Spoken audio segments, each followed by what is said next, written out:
শুভেচ্ছা,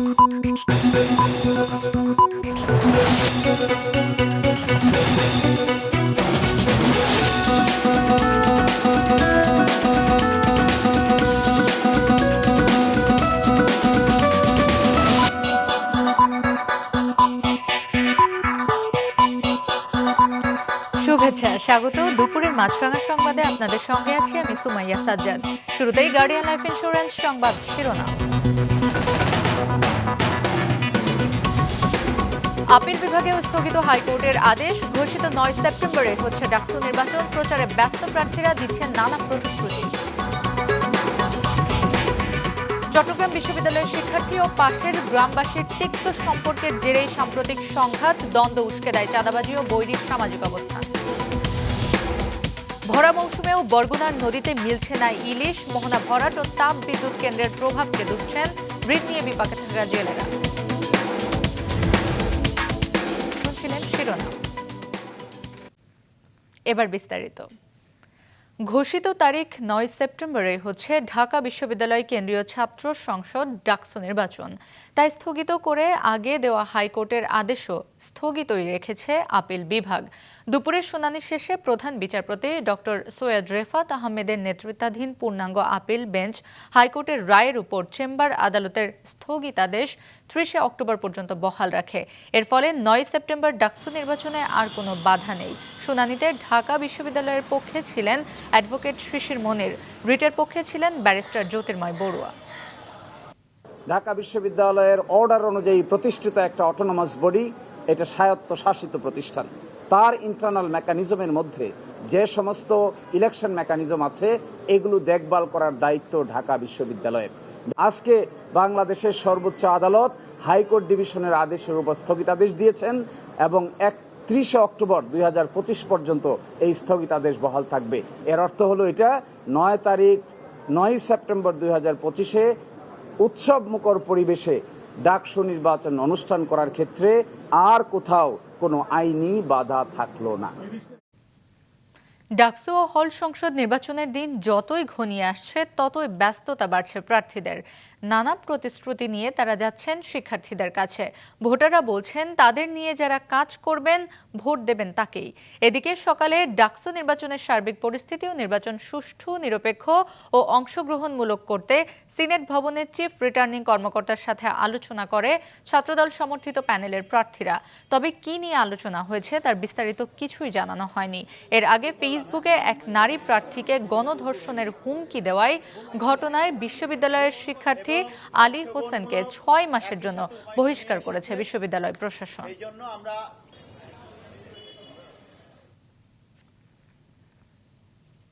এদিকে ডাকসু ও হল সংসদ নির্বাচনের আরো খবর জানাতে ঢাকা বিশ্ববিদ্যালয় থেকে যোগ দিচ্ছেন স্টাফ রিপোর্টার দাউদ হাসান। দাউদ, আপিল বিভাগের রায়ের প্রতিক্রিয়া ও ভোটের প্রচার কেমন দেখছেন?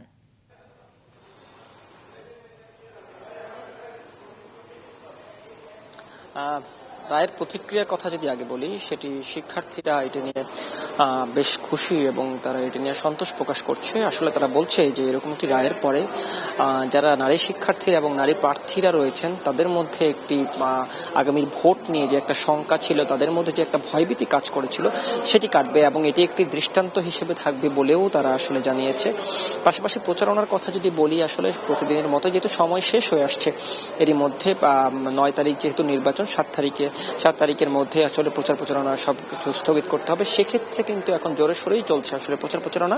শুধুমাত্র তাই নয়, প্রার্থীরা কিন্তু আজকে বেশ কয়েকটি প্যানেলের প্রার্থীরা এই চিফ রিটার্নিং কর্মকর্তার কার্যালয়ে এসেছে নির্বাচনের সার্বিক পরিবেশ এবং নির্বাচনী প্রস্তুতি নিয়ে তাদের যে সকল চাওয়া পাওয়া এবং চিফ রিটার্নিং কর্মকর্তার কার্যালয় থেকে কি ধরনের কর্মকাণ্ড হচ্ছে এবং কি ধরনের প্রস্তুতি তারা নিচ্ছে সেই বিষয় নিয়ে প্রার্থী এবং চিফ রিটার্নিং কর্মকর্তা দুই পক্ষের মধ্যে আলোচনা হয়েছে।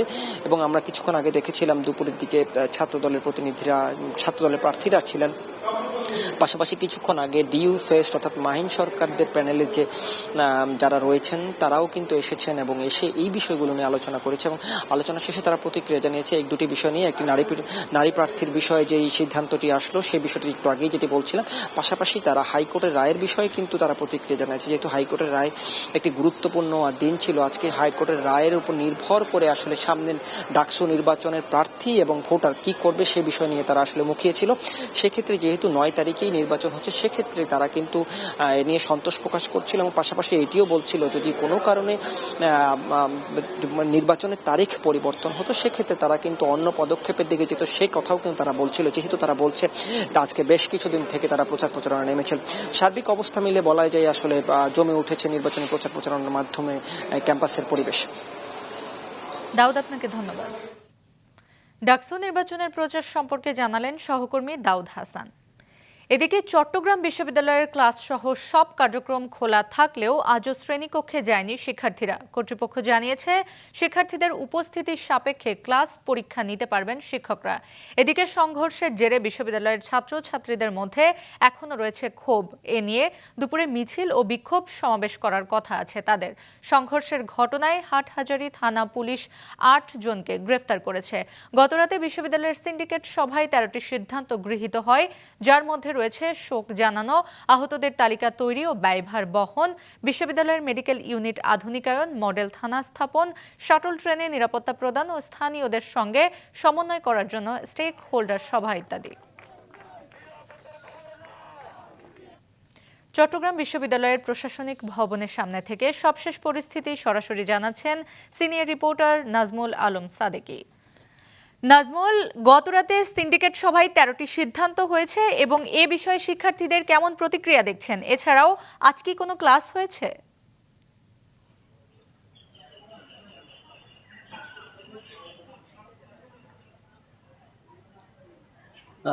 আমরা সকাল থেকে চট্টগ্রাম বিশ্ববিদ্যালয়ে আছি। সকাল থেকে কিছু শিক্ষার্থীকে আমরা বিশ্ববিদ্যালয়ে আসতে দেখেছি, তবে কোনো ক্লাস হয়েছে আমরা দেখতে পাইনি। কিন্তু যারা এসেছিল তারা মূলত বিশ্ববিদ্যালয়ে কোনো অ্যাসাইনমেন্ট কিংবা রিসার্চ পেপার জমা দিতে এসেছেন, যেহেতু অফিসগুলো খোলা আছে সেই কাজগুলো হয়েছে, তবে সরাসরি কোনো ক্লাস হতে আমরা দেখিনি। এছাড়া প্রতিক্রিয়া যেটা জানতে চাইছেন সিন্ডিকেট সভায়, সেটা ঠিক একটু মিশ্র প্রতিক্রিয়া দেখতে পেয়েছি। দীর্ঘমেয়াদী যে পরিকল্পনা সেগুলোকে শিক্ষার্থীরা স্বাগত জানিয়েছে, তবে তারা বলছে ইমিডিয়েট কিছু ব্যবস্থা নেওয়া দরকার ছিল, যেমন আইনের সঠিক প্রয়োগ, এটাকে তারা বারবার জোর দিতে চাচ্ছে। বলছে আগেও এরকম বারবার ঘটনা ঘটেছে, কিন্তু শেষ পর্যন্ত আইনের কঠোর প্রয়োগ হয়নি বলে, সুশাসন প্রতিষ্ঠা হয়নি বলে বারবার এরকম সংঘর্ষণের ঘটনাটা ঘটছে।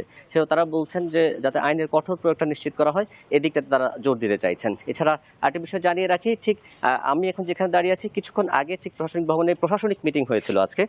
উপাচার্য, উপউপাচার্য সহ চট্টগ্রাম বিশ্ববিদ্যালয়ের বিভিন্ন বিভাগের চেয়ারম্যান, ডিন সহ যারা যারা প্রশাসনিক দায়িত্ব রয়েছেন সবাইকে নিয়ে একটি মতবিনিময় সভা করেছেন। সেখানে যদি আমরা ভিতরে প্রবেশ করতে পারিনি, কিন্তু আমরা যেটি জানতে পেরেছি সেটা হচ্ছে বিশ্ববিদ্যালয়ের কার্যক্রমকে কীভাবে আরও বেশি সচল করা যায়, শিক্ষার্থীদের কীভাবে ক্লাসমুখী করা যায়, সেই বিষয়টা নিয়ে সবাই মতবিনিময় করেছেন এবং সেই আলোকেই সামনে নিশ্চয়ই তারা আশা করছেন যে ঠিক সুশৃঙ্খলভাবেই এবং শান্তিময়ভাবেই চট্টগ্রাম বিশ্ববিদ্যালয়ের ক্লাসগুলো শুরু করতে পারবেন।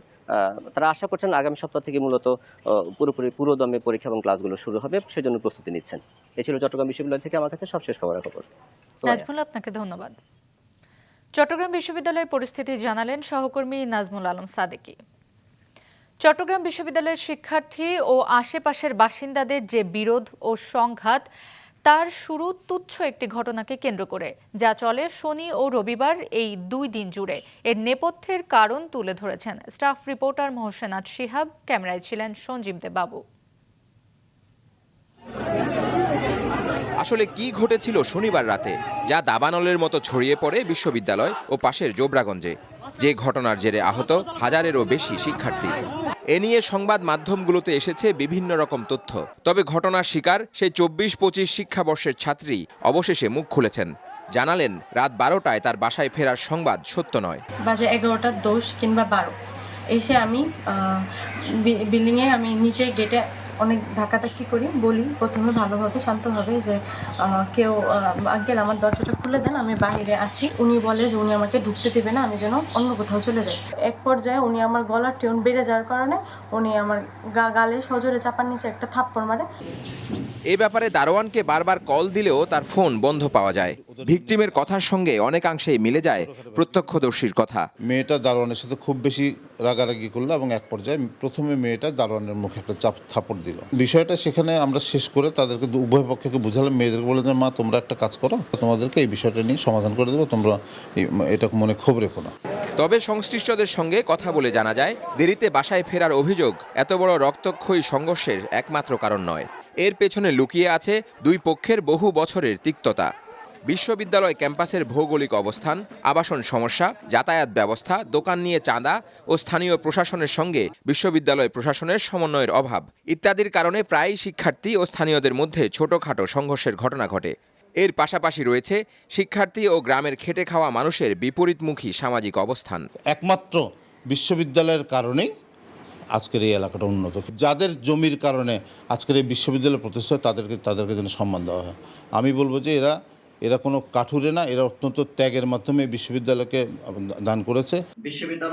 আসার কথা মঙ্গলবার রাতে বিশ্ববিদ্যালয়ের সিন্ডিকেট সভায় এসব সমস্যা সমাধানের উদ্যোগ নেওয়ার কথা বলা হয়েছে, যাতে রয়েছে আবাসন সমস্যার সমাধানে 10 তলা বিশিষ্ট 10টি হল করার সিদ্ধান্ত, যার 5টি ছেলেদের ও 5টি মেয়েদের। মোহসেনাত শিহাব, মাছরাঙা সংবাদ, চট্টগ্রাম। ভরা মৌসুমেও ইলিশ শূন্য হয়ে পড়েছে বরগুনার পায়রা, বিষখালী, বালেশ্বর ও আন্ধারমানিক নদী। এজন্য জেলেরা দায়ী করছে তাপ বিদ্যুৎ কেন্দ্রের ক্ষতিকর প্রভাব এবং মোহনা ভরাট হয়ে যাওয়াকে। মহাজনের দাদন আর এনজিওর ঋণে বিপাকে আছে তারা। বরগুনা জেলা রিপোর্টার মুশফিক আরিফের রিপোর্ট। বরগুনার পায়রা নদীর জেলে লতাকাটা গ্রামের আসাদ মুন্সি নদী থেকে জাল তুলছিলেন। 4 বারে মাত্র 3টি ইলিশ পেয়েছেন তিনি, অথচ 2 বছর আগেও দিনে 1.5 থেকে 200 ইলিশ পেয়েছেন তিনি নিজেই। এখন মাছ পাই 2-3টা, তাপবিদ্যুতের কারণে আমার মনে হয় যে এটি মাছ কম পাওয়া যায়। এখন তো সংসার চলতে খুবই একটা কষ্ট হয়ে যাইতেছে। এই 2-3টা মাছ পাইলে কিস্তি বাধা আছে, সংসার লই মাইপা লইয়া খাইতে খুবই একটা কষ্ট চলতে আছে। বরগুনায় মাছ ধরেন প্রায় 80,000 জেলে, প্রত্যেকের একই অবস্থা। পর্যাপ্ত ইলিশ আসছে না, শ্রম আর ঘামের মূল্য মিলিয়ে যাচ্ছে নদীর নোনা জলে। জাল নৌকা সহ আনুষঙ্গিক ব্যয় মিটিয়ে লোকসানের মুখে পড়তে হচ্ছে তাদের। নদীতে মাছ নাই, 3-4টে জাল দিলে 1-2টা মাছ পাওয়া যায়, মাঝে মাঝে পাওয়া যায় না, খালি আসা লাগে। মাছ পোনা নাই, জেলেদের তো মনে করেন সবারই লোন লওয়া কিস্তি বাধা আছে। জেলে ও মৎস্য ব্যবসায়ীদের অভিযোগ, পায়রা, বিষখালীর মোহনায় তালতলী তাপবিদ্যুৎ কেন্দ্রের বর্জ্য ও গরম পানির কারণে নদীতে কমেছে ইলিশ। 2-1 বছর ধরিয়া নদীতে কোনো মাছ নাই। আজকের আমরা অনেক কষ্টে আছি, কষ্টের কারণ হইল এই যে তাপবিদ্যুৎ কেন্দ্র, এই তাপবিদ্যুৎ কেন্দ্রের কারণে আমাদের নদীতে মাছ আসছে না। কারণ হইছে যে এই গরম মিশ্রিত জল ছাড়ে তার কারণে বিভিন্ন কেমিক্যাল মিশ্রিত জল ছাড়ার কারণে আমাদের মা ইলিশ এবং বিভিন্ন প্রজাতির মাছ নদীতে ঢোকে না। জেলা মৎস্য কর্মকর্তা বলছেন, সমুদ্র থেকে পায়রা, বিষখালী ও বলেশ্বর নদীতে ঢোকার মুখ ভরাট হয়ে যাওয়াতেই এই পরিস্থিতি। সার্ভে করেছি যে এখানে একটা ড্রেজিং দরকার, আমাদের বরগুনার সাথে কানেক্টেড 4টা নদীর মোহনাতে ড্রেজিং দরকার। তো আমরা সেই জায়গাগুলো লোকেট করেছি কতটুকু, এ বিষয়ে আমরা যথাযথ কর্তৃপক্ষের সাথে আমরা অফিসিয়ালি আলাপ করছি, আশা করি সমাধান হয়ে যাবে। মৎস্য অধিদপ্তরের হিসেবে বরগুনার নদীগুলো থেকে 2022-23 অর্থ বছরে 6,000 টনের কিছু বেশি ইলিশ ধরা হয়েছে। পরের বছর ইলিশ কমেছে 500 টনের মতো। এবছর ইলিশের উৎপাদন আরও কমবে বলে ধারণা তাদের। মুশফিক আরিফ, মাছরাঙা সংবাদ, বরগুনা। আগস্টের শুরু থেকে খামারি পর্যায়ে দুধের দাম বাড়ানোর কথা থাকলেও এখনও তা বাস্তবায়ন করেনি রাষ্ট্রায়ত্ত সমবায় ভিত্তিক প্রতিষ্ঠান মিল্কভিটা। দুগ্ধ প্রক্রিয়াজাত করা অন্য 8 কোম্পানিও একই পথে হাঁটায় চরম লোকসানে পড়েছেন সিরাজগঞ্জের দুগ্ধ খামারিরা। সিরাজগঞ্জ রিপোর্টার মাহমুদুল হাসান উজ্জ্বলের প্রতিবেদন।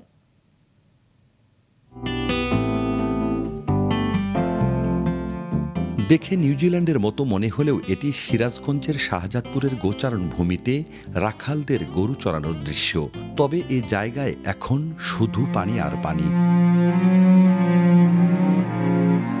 বর্ষা মৌসুমে 4 মাস গোচারণ ভূমি থাকে পানির নিচে, ফলে কৃষকদের গরু পালন কঠিন হয়ে যায়। এই সময় সবুজ ঘাসের পরিবর্তে শুকনো খড়, খৈল ভুসি ও কৃত্রিম খাবার দিতে হয়। এ অবস্থায় দুধের উৎপাদন 40% কমলেও বেড়েছে খরচ। গেল মার্চে দুধের দাম লিটারে 5 টাকা কমায় মিল্ক ভিটা। আগস্টের শুরু থেকে দাম বাড়ানোর কথা থাকলেও তা এখনো হয়নি। যে খ্যারের দাম, খৈল ভুসির দাম, তাতে আমার গরু পালায় প্রচুর টাকা লস যাইতেছে বর্তমানে। আমাদের আসলে খামারের লসে আমরা লসে আছি এবং গরু নিয়ে সব বিভাগে আছি। গেল 6 জুলাই মৎস্য ও প্রাণী সম্পদ উপদেষ্টার দেয়া আশ্বাসেও বাড়েনি দুধের দাম। মিল্ক ভিটার কর্মকর্তারা বলছেন, ব্যবস্থাপনা কমিটি না থাকায় দাম বাড়ানো যাচ্ছে না, যদিও তিনি আগে দেয়া সাক্ষাৎকারে উল্টো কথা বলেছিলেন। খাদ্যের দাম কমানোর চেষ্টা আমাদেরকে করতে হবে। আপনাদেরকে যেন দুধের দাম নিয়ে কষ্ট পেতে না হয়, সেই চেষ্টাটা আমরা করব। দাম বাড়ানো হবে মর্মে একটা মৌখিক আলোচনা ছিল। বর্তমানে আমাদের কমিটিতে শূন্যতা বিরাজ করতেছে, তো এই জন্য এটার বিষয়ে এখনো কথা হয়নি। আমার সিদ্ধান্ত না, এটা প্রাতিষ্ঠানিক সিদ্ধান্ত। পরিকল্পনা আছে আগামী আগস্টের 1st ডে থেকে আমরা দুধের দাম যেটা কমাইছে ওটা বাড়াই দেবো। বর্ষা মৌসুমে দুধের উৎপাদন খরচ লিটার প্রতি 60 টাকা হলেও বিক্রি হচ্ছে 35 থেকে 50 টাকায়। দ্রুত দাম বাড়ানোর দাবি সমবায় সমিতি সহ ব্যবসায়ী নেতাদের। আর হতাশা জানান প্রাণী সম্পদ কর্মকর্তা। 5 টাকা দুধের দাম বৃদ্ধি করবে, কিন্তু এখন পর্যন্ত 5 টাকা তো বৃদ্ধি করেই নেই, আর বরঞ্চ কমা দিছিল। পোতাজার সোমবার এই এলাকাতে ওনাদের বিভিন্ন সমবায় সমিতি আছে, ওনাদের মাধ্যমে ওরা ওদেরকে বাধ্য করে ওইখানে ওদের দুধ বিক্রি করার জন্য। ওই দুধের দামের ব্যাপারে আমাদের কিন্তু ওদের উপর আমাদের কিছু করার নেই আর কি। 10 দিনের মধ্যে যদি দুধের মূল্য বৃদ্ধি না করা হয়, তাহলে আমরা বসে অনির্দিষ্টকালের জন্য দুধ আমরা সরবরাহ বন্ধ করতে বাধ্য হব। জেলায় বর্তমানে দৈনিক 18 লাখ লিটার দুধ উৎপাদন হচ্ছে। 3 বছর আগে উৎপাদন ছিল অন্তত 21 লাখ লিটার। প্রাণী সম্পদ বিভাগের হিসেবে এই 3 বছরে জেলায় গরুর সংখ্যা 11 লাখ থেকে কমে 9 লাখে দাঁড়িয়েছে। মাহমুদুল হাসান উজ্জ্বল, মাছরাঙা সংবাদ, সিরাজগঞ্জ। বান্দরবানের রুমা উপজেলার সীমান্তবর্তী দুর্গম এলাকায় কেএনএর প্রশিক্ষণ ঘাঁটিতে অভিযান চালিয়েছে সেনাবাহিনী। আন্তঃবাহিনী জনসংযোগ পরিদপ্তর ISPR এর এক সংবাদ বিজ্ঞপ্তিতে জানানো হয়, বান্দরবানের রুমা উপজেলার দুর্গম রেংতলাং এলাকায় দীর্ঘ 1 মাস ব্যাপী বিশেষ সামরিক অভিযান পরিচালনা করে সেনাবাহিনী। সেখানে প্রশিক্ষণের জন্য ব্যবহৃত কাঠের রাইফেল, স্নাইপার অস্ত্রের সিলিং, মিলিটারি বেল্ট, কার্তুজ বেল্ট, ইউনিফর্ম ও বুট সহ বিভিন্ন সরঞ্জাম জব্দ করা হয়। আন্তর্জাতিক। দ্বিতীয় বিশ্বযুদ্ধে জাপানের বিরুদ্ধে চীনের বিজয় উপলক্ষে রাজধানী বেইজিংয়ে ভিক্টোরি ডে প্যারেড নামে বৃহৎ সামরিক কুচকাওয়াজ অনুষ্ঠিত হয়েছে। এ মহড়ার উদ্বোধন করেন দেশটির প্রেসিডেন্ট শি জিনপিং। কুচকাওয়াজে রাশিয়ার প্রেসিডেন্ট ভ্লাদিমির পুতিন ও উত্তর কোরিয়ার নেতা কিম জং উন সহ 26 দেশের রাষ্ট্রপ্রধান উপস্থিত ছিলেন। শি, পুতিন ও কিম একসঙ্গে এবারই প্রথমবারের মতো প্রকাশ্যে উপস্থিত হলেন। এর আগে চীনের প্রেসিডেন্ট শি জিনপিং সামরিক কুচকাওয়াজ শুরুর আগে রাশিয়ার প্রেসিডেন্ট ভ্লাদিমির পুতিন ও উত্তর কোরিয়ার নেতা কিম জং উন সহ বিশ্ব নেতাদের স্বাগত জানান। কুচকাওয়াজে লেজার অস্ত্র, পারমাণবিক ব্যালিস্টিক ক্ষেপণাস্ত্র ও পানির নিচে ড্রোন সহ আধুনিক অস্ত্র প্রদর্শন করেছে দেশটি। দুপুরের সংবাদ শেষ করছি, যাবার আগে গার্ডিয়ান লাইফ ইন্স্যুরেন্স সংবাদ শিরোনামগুলো আরও একবার। আপিল বিভাগে স্থগিত হাইকোর্টের আদেশ, ঘোষিত 9 সেপ্টেম্বরে হচ্ছে ডাকসু নির্বাচন, প্রচারে ব্যস্ত প্রার্থীরা দিচ্ছেন নানা প্রতিশ্রুতি। চট্টগ্রাম বিশ্ববিদ্যালয়ের শিক্ষার্থী ও পাশের গ্রামবাসীর তিক্ত সম্পর্কের জেরে সাম্প্রতিক সংঘাত, দ্বন্দ্ব উস্কে দেয় চাঁদাবাজি ও বৈরী সামাজিক অবস্থা। ভরা মৌসুমেও বরগুনার নদীতে মিলছে না ইলিশ, মোহনা ভরাট ও তাপ বিদ্যুৎ কেন্দ্রের প্রভাবকে দুষছেন ঋণ নিয়ে বিপাকে থাকা জেলেরা। এই ছিল এখনকার মতো। আমাদের পরবর্তী সংবাদ বিকেল 5টায় দেখার আমন্ত্রণ রইল।